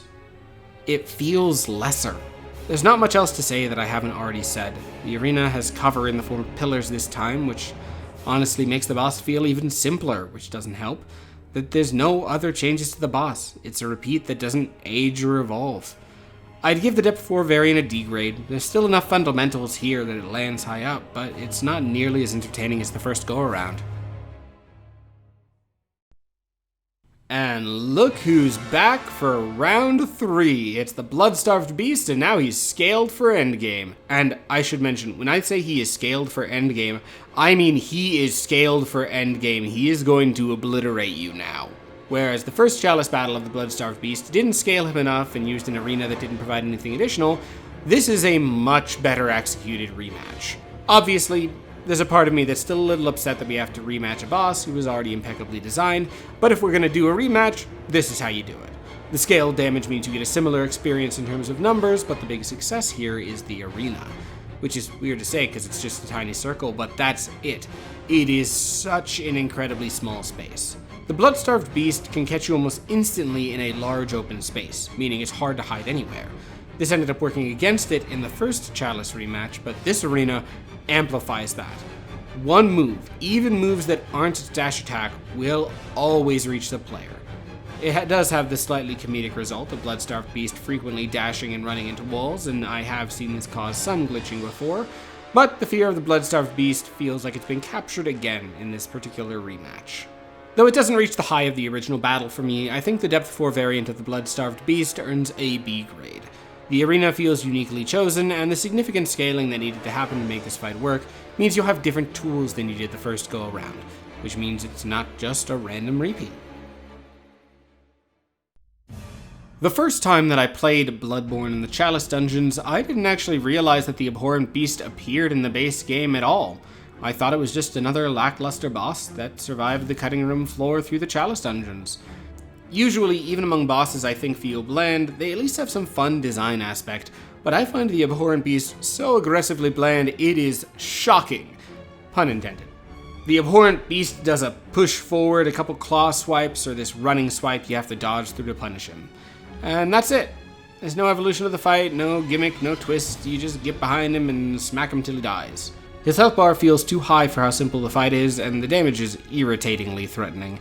Not because you feel overwhelmed, but it does enough damage for how much health he has that you have to be focusing on the already long fight the entire time, or you're going to be outlasted. But honestly, he's so dull it makes it hard. The Abhorrent Beast earns a D grade. It's a disappointing battle, and I'm glad it only appears in Chalices, and a plotline that you can completely ignore in the main game. And for boss number 34, with 20 bosses left to go, we have the first potential final boss of the game. Bloodborne does not actually require many bosses to complete the game. You just need to beat Gascoigne, either Cleric Beast or Bloodstarved Beast, Vicar Amelia, the Shadows of Yharnam, Rom, the One Reborn, Micolash, and the Wet Nurse. It's a strange selection of bosses, to be sure, with a strong start that definitely peters out as you get into mid-game, but it does bring it back around at the end, because Mergo's Wet Nurse is a really strong boss. The first thing to note here is more of Bloodborne's great sound design. The Wet Nurse's theme is a music box playing a lullaby, with a baby crying in the background the entire battle. You can't see the Wet Nurse's face or body, it's just these long, fur-covered arms, each wielding a sword as a kind of Rakshasa-esque thing. It's such a cool design, and the music carries a lot of weight here. The baby is clearly tied to the red mood that appeared after you beat Rom, and seeing the pregnant woman in the wedding dress with her torn-out womb outside the arena creates such an incredible sense of dread and finality. Now, Mergo's Wet Nurse may not be as built up as many final bosses in the series, but that's just because she's one potential option, and the simplest option to access. And I do think, despite her moveset simplicity, she fills the role of a final boss that feels simultaneously satisfying, but leaves you definitely wanting more. In terms of moveset, Mergo's Wet Nurse has a variety of spins, slashes, and dices, but they all have one universal weakness. They only attack in front of her. Get through her attacks, and you'll deal a ton of damage attacking her from behind. She does have a couple of tools to get out of this, namely teleportation and a big spinning attack that lets her turn around, but it doesn't do enough to eliminate the massive weakness. Her damage is good, but she doesn't seem too scary overall. That said, her second phase includes this nightmare attack. She fills the arena with purple smoke, and multiple clones of her all start using different attacks, some of which are unique to this sub-phase. In practice, this move is not actually that scary. You run around in a circle for the duration and you'll never get hit, but on a first playthrough, or if you're trying to speed through the battle and don't know the tricks to skip it, this attack does a lot. Before you realize what's happening, this attack is a sensory overload. The boss appears and disappears at what seems like random new attacks are happening, the arena is gone, you have no idea if the attack will even end. It certainly loses its punch on repeat playthroughs, but seeing someone run into this attack for the first time will never not be hilarious. Overall, I think Mergo's Wet Nurse, even with her massive weakness, earns an A grade. There's something hypnotizing about the combination of her moveset, music, and design that makes the Wet Nurse feel like a suitable possible ending to the game. I don't know what to say about Ludwig that hasn't already been said 1,000 times. From Software has designed some really great bosses up until now, but Ludwig is on a whole other level. I'm going to try to summarize everything Ludwig does right, but I could honestly write a whole video essay just about how incredible this fight is. First, we have to talk about level design because it foreshadows Ludwig without the player even realizing it.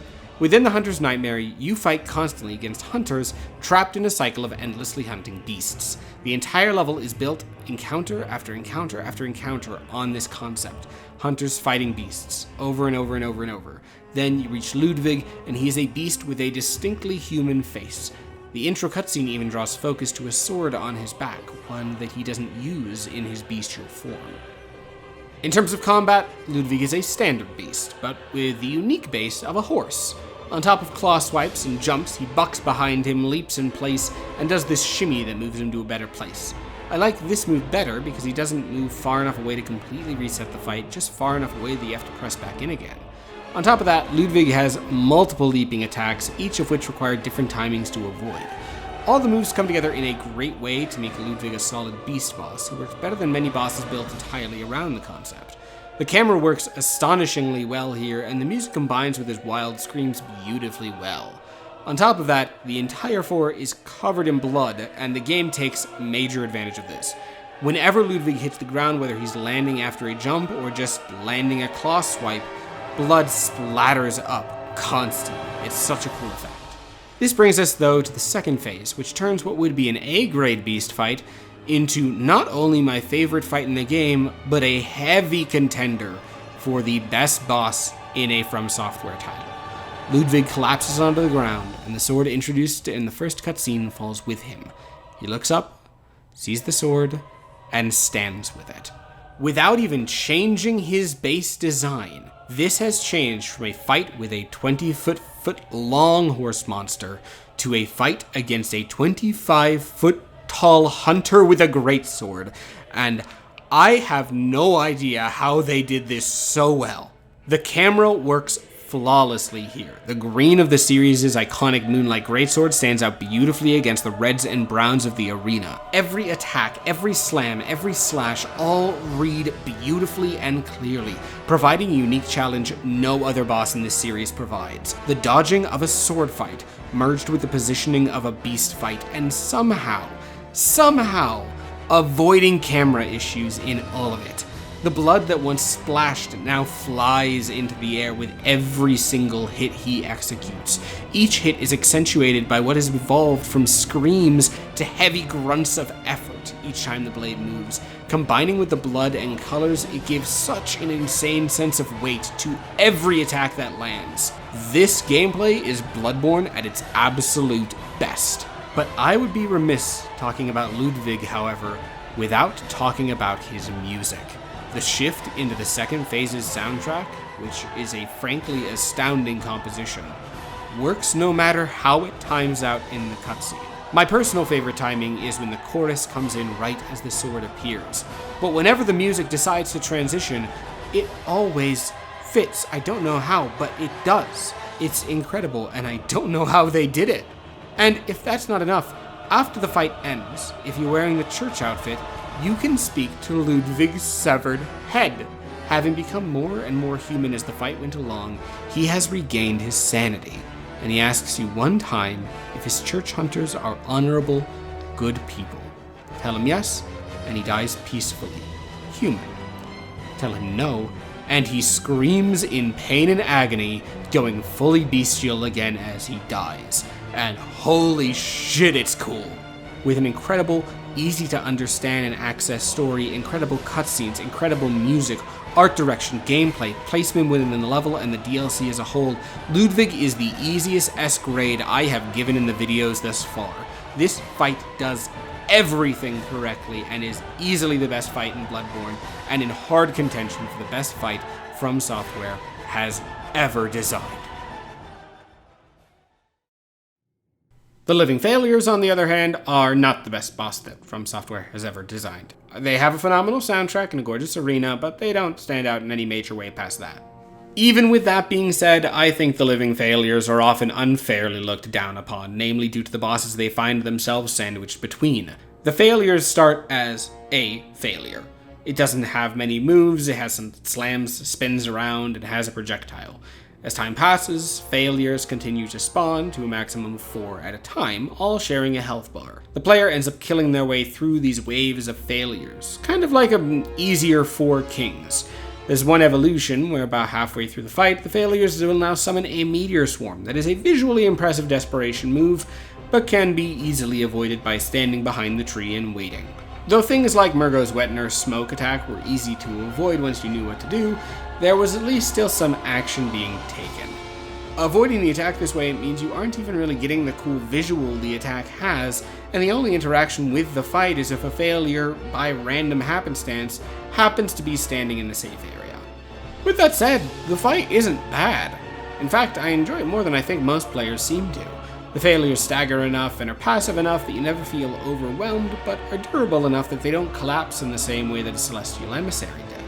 It certainly doesn't have the style of Ludwig or the other highs the DLC reaches, but the failures are there to serve as guardians for the next fight. On one hand, yeah, they could just be removed from their room, and the next room is the boss of the area. But I enjoy the fact the failures are here. It brings the body horror of the previous area to a nice boiling point before we reach the area's true boss fight. Overall, I'd give the Living Failures a C grade. They aren't a bad boss, but they're not a great boss. They fill the roster in the DLC without feeling insulting or lazy. All their hitboxes work, and they're a unique concept that I'm glad made it in. The true boss of the Clock Tower, though, is Lady Maria of the Astral Clock Tower, just in case you were confused. and she very handily earns her spot on the DLC's box art. The doll in the Hunter's Dream was designed after Lady Maria, and as you enter in, she hits you with a jump scare and tells you to stop exploring the area and go away. The cutscene does a great job introducing her, and the entire DLC builds towards her in a really solid way. You fought hunters gone mad until eventually finding your way to a laboratory, where you fought through the experiments that the more demented hunters had been working on, all begging to their savior, Lady Maria.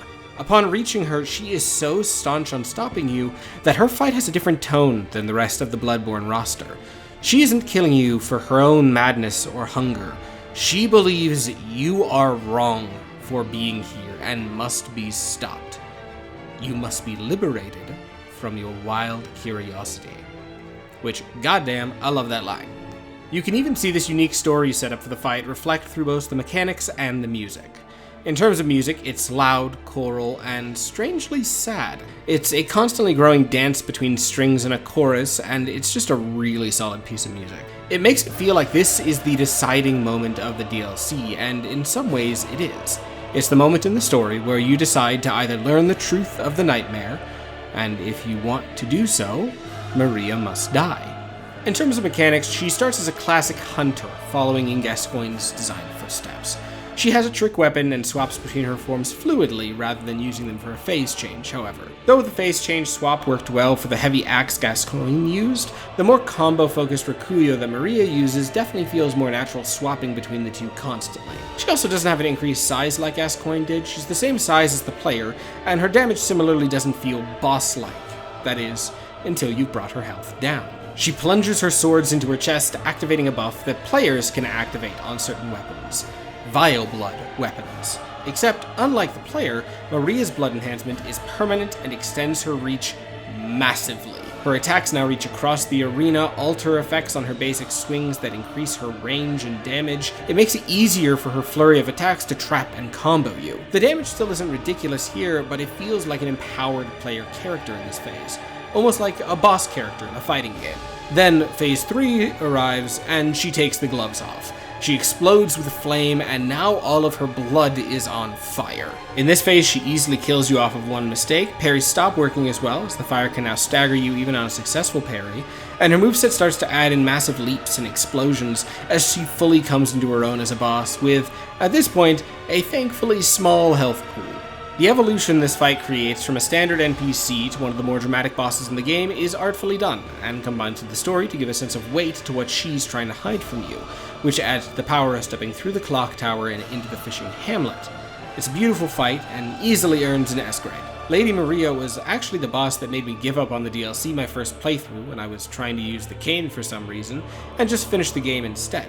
But it says something about her design that when I came back, this time with enough blood vials I wasn't having to constantly farm every couple attempts, that I still adored the fight and the story it tells. As you may have noticed, I really like Bloodborne's DLC. Ludwig, Maria, Living Failures, and as a small spoiler, Orphan of Kos are all really solid, unique. They have this story weight that recontextualizes encounters from the base game, and are all scored by some of the best music in the series. Lawrence is one of the most critical characters in the game. It's his skull you find behind Vicar Amelia that tells you the code to the church, and you'll have inevitably heard his name over and over again, or seen it multiple times in item descriptions. In fact, the quote that I gave at the beginning to start this entire video off was from Lawrence. So when I tell you that Lawrence, the first vicar of the healing church that spread the blood administration that began this whole thing, has a boss fight, and his theme sounds like what's been playing in the background, what do you picture? If your answer was a reskin of the Cleric Beast in Vicar Amelia's arena, except now the Cleric Beast is on fire, does a ton more damage, has messier hitboxes, and is screaming so loudly that the music is drowned out, then you've probably played the game before. Lawrence is not a good boss. The hitboxes on his fire effects don't work well, his damage and health feel way overtuned, and his new second phase, where the bottom half of his body collapses away as he starts to crawl towards you, is somehow even sloppier. The atmosphere that this incredible song was going for is completely different than the one the fight actually has, and though the camera works better than it did on Cleric Beast, the same weakness of that moveset, namely the AI struggling at a distance and the attacks coming out too fast as he spins around, means that Loran's is not an optional boss that I ever want to go out of my way for. But more than anything, and most disappointingly, Loran's feels like a missed opportunity. The way the story overall builds towards this fight is incredible, but the hidden boss of Bloodborne's incredible DLC is just a reskin.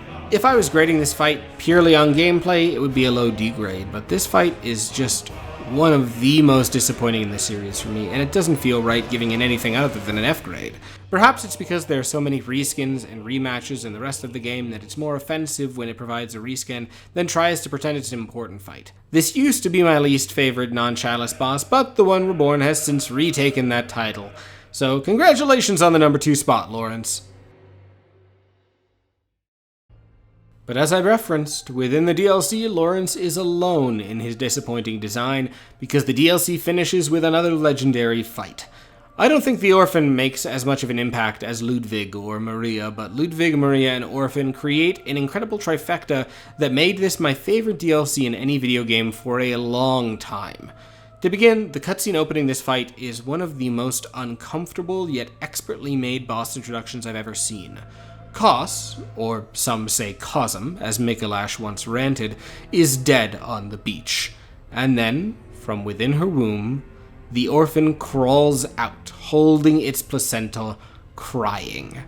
Then, when you walk forward, it freaks out, and unlike Ludwig or Maria's bombastic or unsettling soundtracks, the Orphan is more disquieting, building on his screams, encouraging the uncomfortable nature of the fight.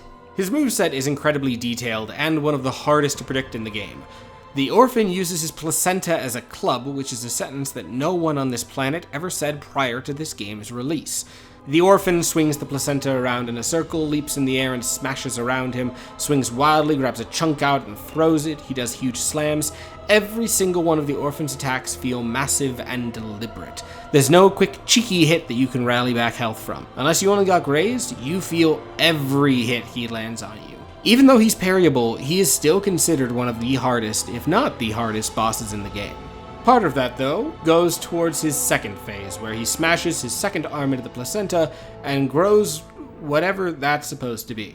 His damage is much higher, his combos last longer, and he now leaps around the arena like a wild animal. Parries become so much harder to find here. The attacks lasting longer means he starts slamming multiple times as the music is speeding up more and more. Going from full health to death is even easier now, but the phase is somehow more straightforward in terms of melee, as its range is more uniform. It also gains more area attacks in the second phase. The placenta throw now covers more space, and it gains an attack where it screams in agony, causing a bolt of lightning to smash into Kos's corpse and create an almost bullet hell pattern coming out from the body. I do wish the hitboxes on this were a little clearer, because there's one of my favorite attack ideas in the game, and it just feels so cool every time the Orphan does it.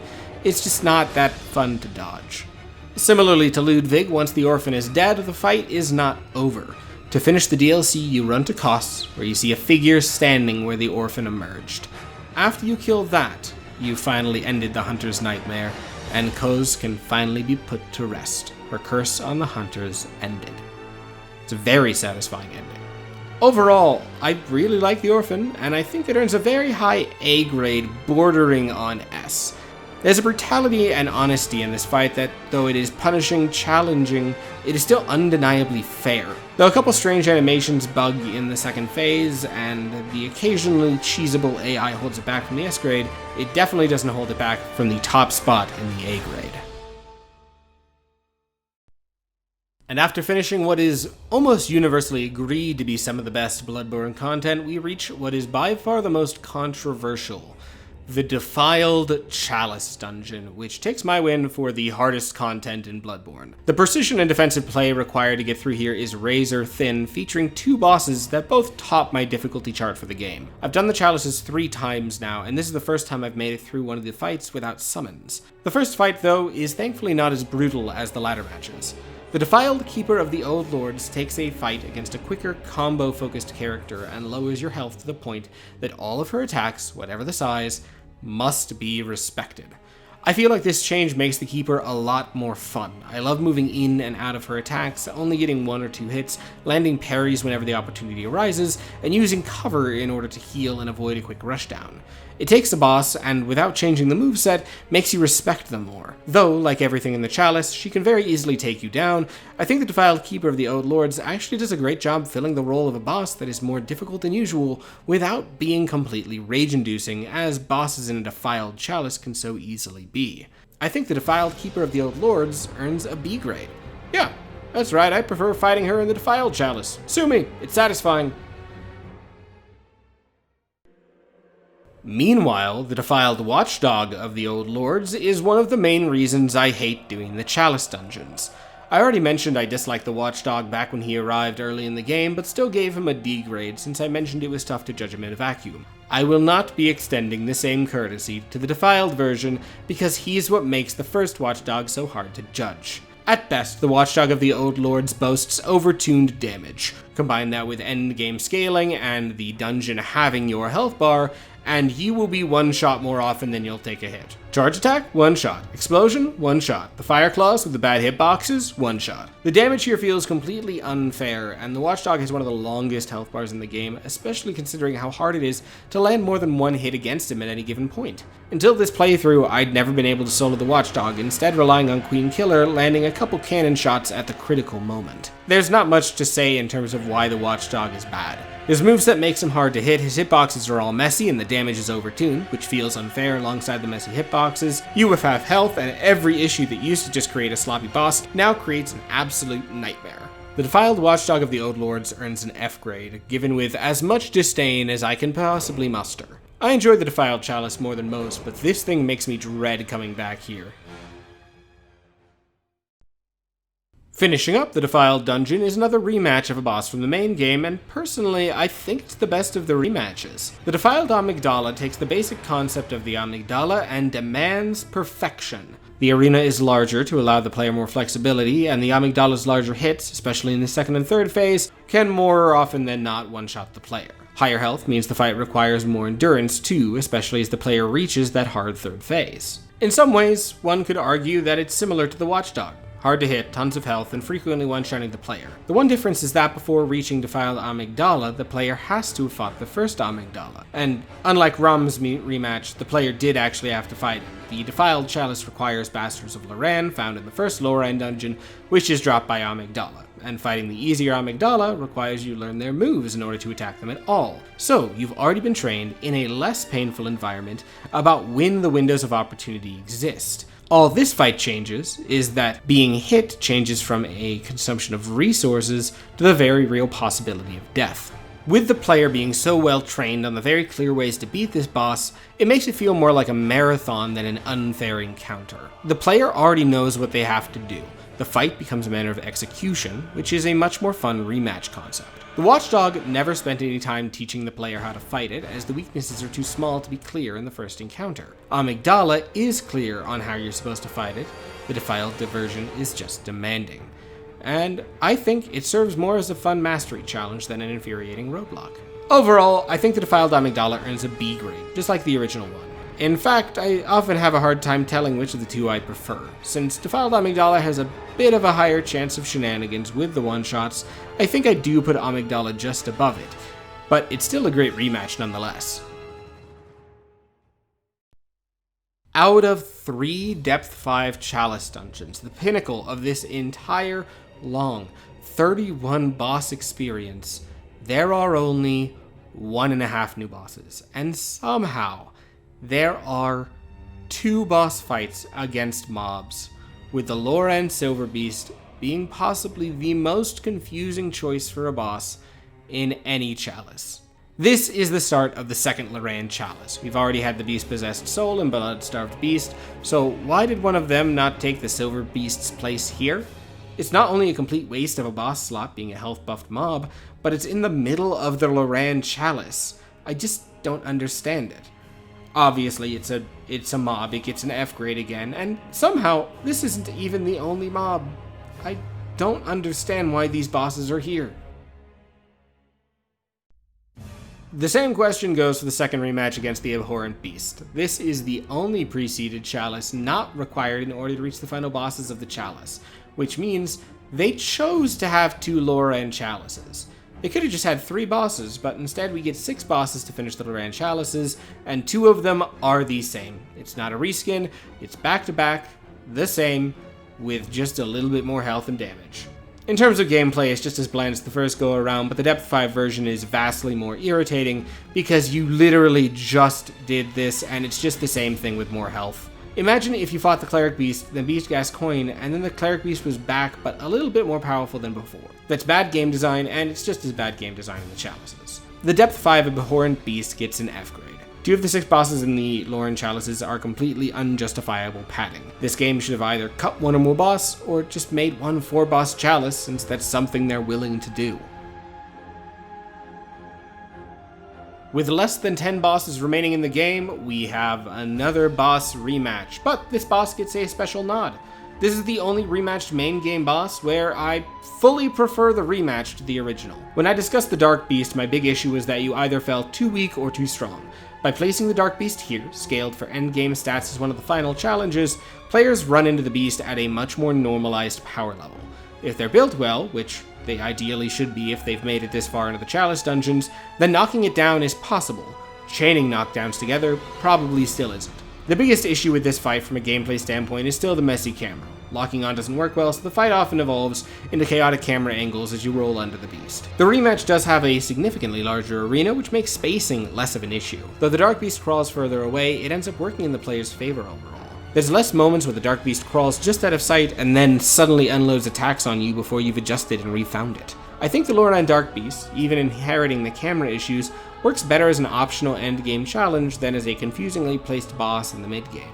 Though still not an incredible fight, I think it earns a solid C grade. It's a terrifying and difficult foe, but it feels satisfying to learn and take it down, rather than just feeling like you over-leveled the game. And you thought we were done with mob fights. No, you need more of them, and not just another mob as a boss, you need a second rematch with the same mob as a fight, and even more than that, make it one of the worst mobs that translated into a boss, that stealth-focused one that was already the bottom of my list before the Loran Silverbeast. But don't worry, this Brainsucker managed to officially earn the worst boss in the game spot with a lovely F grade. And it's just such a boring worst boss in the game. This is the last Depth 5 Chalice required before reaching the end of the Chalices. It's a unique Chalice area, and one that they didn't even have 3 bosses to fill. It's such an embarrassing start to what could have visually been one of my favorite Chalices. The area looks great, but there's not a single unique boss in here. Well, that's not technically true, but we'll get to that in a second.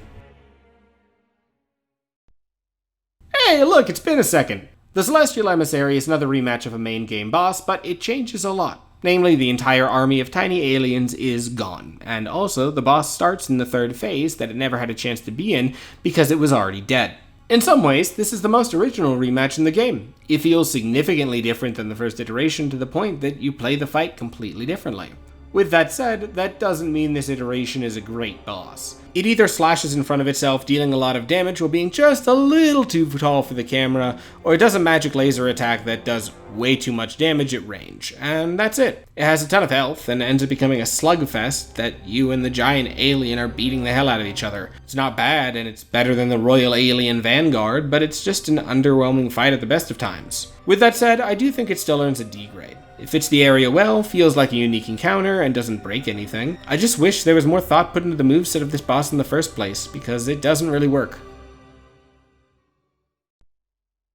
And there is one more rematch of a main game boss, and just like Rom, it's another established single entity that is just being fought again, and her damage is scaled further up.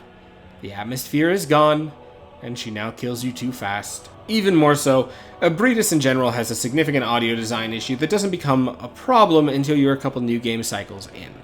During her second phase, there's a high-pitched wail in the background that gets louder as time passes. The phase is short enough at first that it isn't too obnoxious. But once Ebrietas has more health, the wail just goes on and on, ramping up through the end of the fight. Wearing headphones and listening to this fight reaches a point where it becomes almost painful. I'm going to play a very short clip of it here, so if you don't want to hear it, I'll put a text on screen saying when it's done.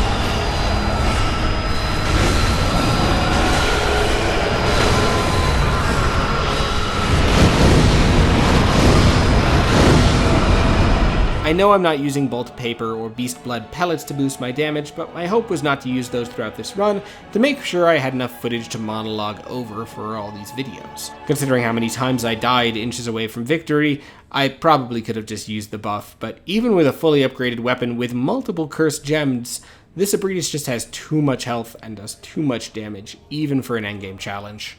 I may have been overly kind to the first Ebrietas, but I'm balancing it out by letting all my frustration out on this one. Like I said, it's hard to judge them in a vacuum because I dislike this version so much. I'd give the Depth 5 rematch of Ebrietas an F grade.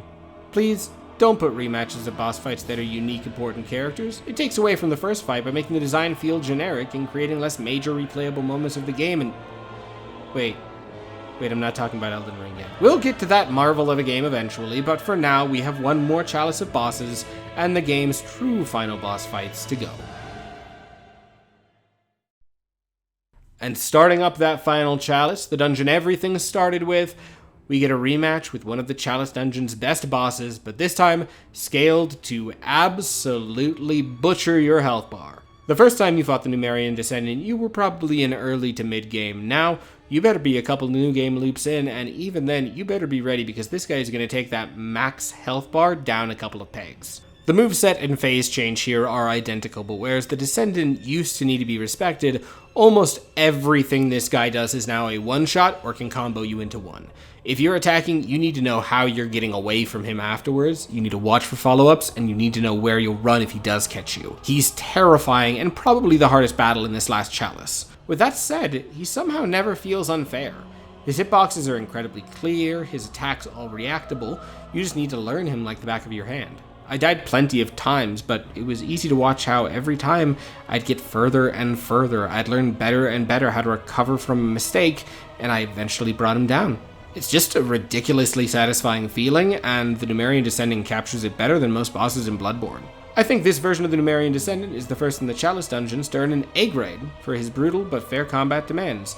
And oh my god, this is the first Chalice Dungeon boss to earn an A grade. Now after that strong start, let's see how the last Chalice Dungeon brings it home. Oh no, it's trash. Oh no, why?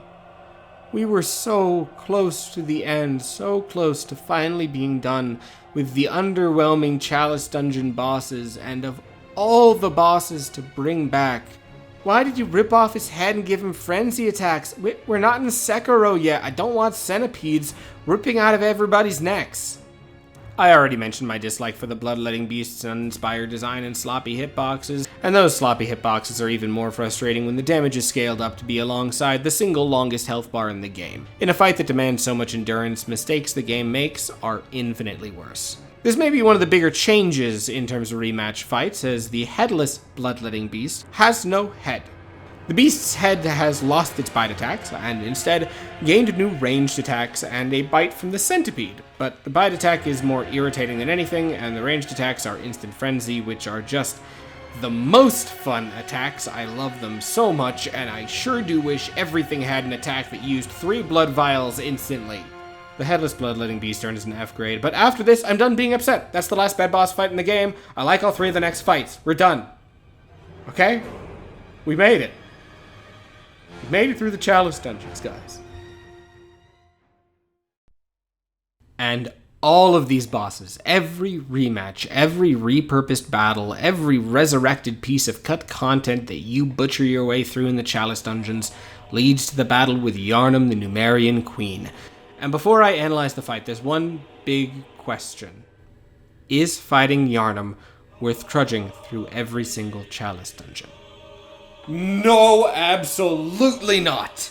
With that said, that doesn't mean Yharnam is bad. In fact, I actually really like Yharnam as a battle. Yharnam has the most phases in the entire game. Starting with her hands chained, she quickly breaks out of the chains, and she starts summoning clones. Then she starts using her own blood as a weapon, then she amplifies it further. The phases start really early on too, with the second phase starting only after a few hits are landed on Yharnam. It makes the fight feel really dynamic, and especially with the length of the fight, there's a lot to keep it from ever feeling boring.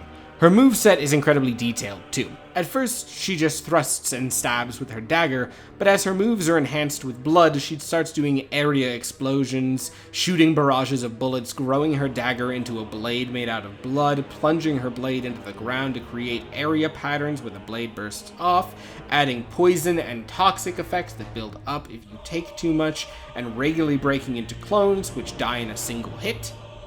There's just a lot happening here. Yharnam also has what is by far the most unique pacing in a Bloodborne fight, namely due to one final move she does. Whenever you're next to Yharnam, that baby will start crying louder and louder, and if you hear it crying for too long, you're frozen in place, allowing Yharnam to land a devastating grab attack.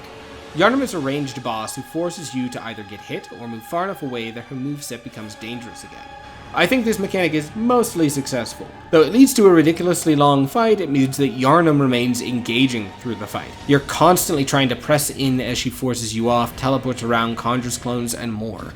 It's much slower pace than a standard Bloodborne fight, but it feels intentional, with every single move placed into her moveset.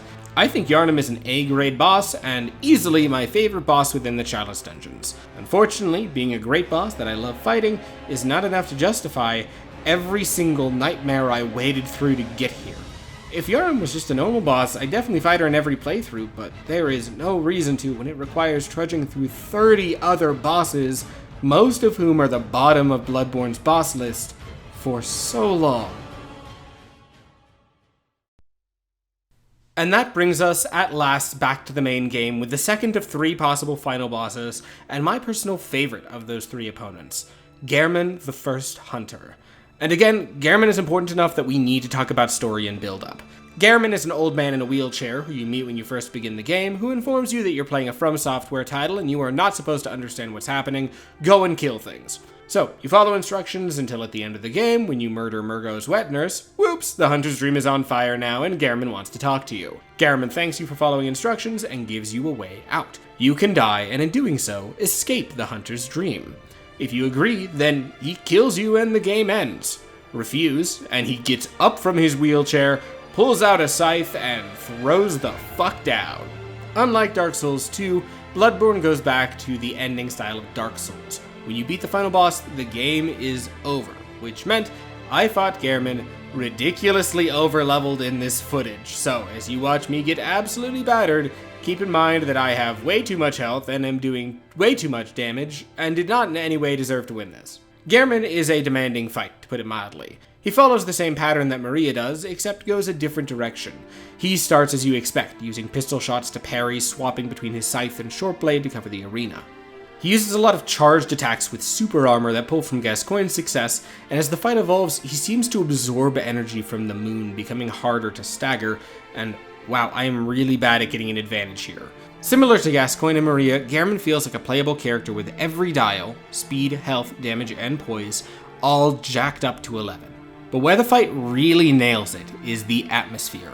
The arena is absolutely gorgeous, and the music is, quite frankly, one of my favorite pieces ever written, literally ever.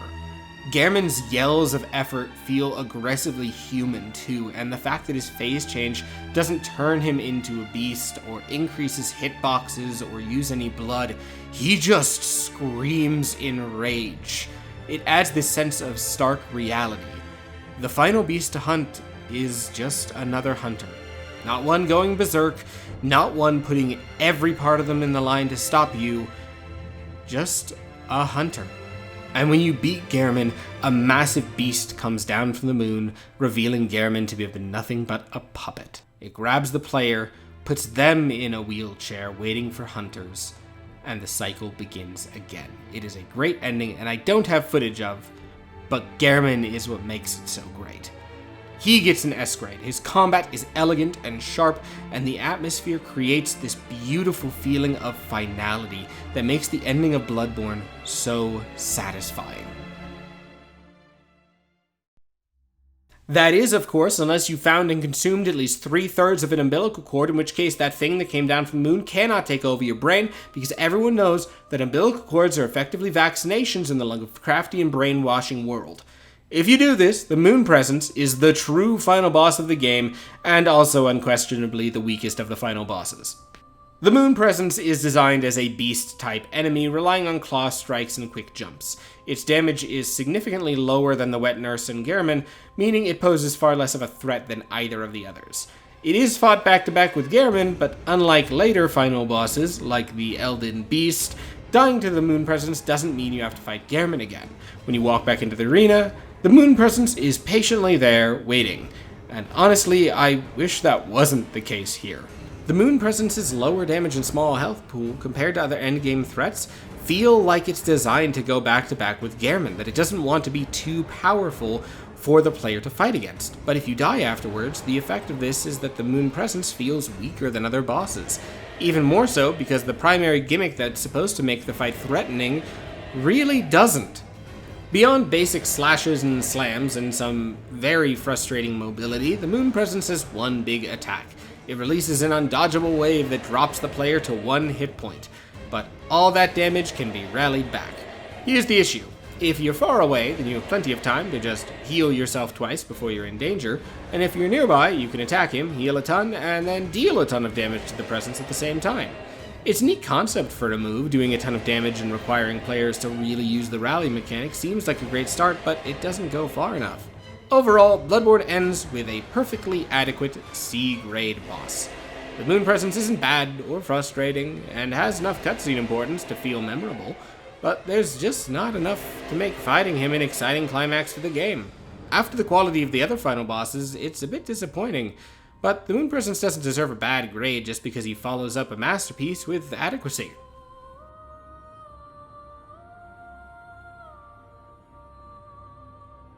And that is every boss in Bloodborne ranked, though I think this list, more than any other, requires looking back over the game as a whole to get a good picture.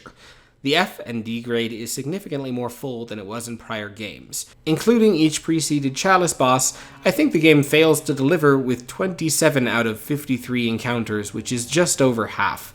But take out those Chalice bosses, and the Bloodborne people call a masterpiece in their favorite FromSoft game starts to show itself. The highs of Bloodborne are so ridiculously high that even the average Chalice Dungeon fights seem haphazard.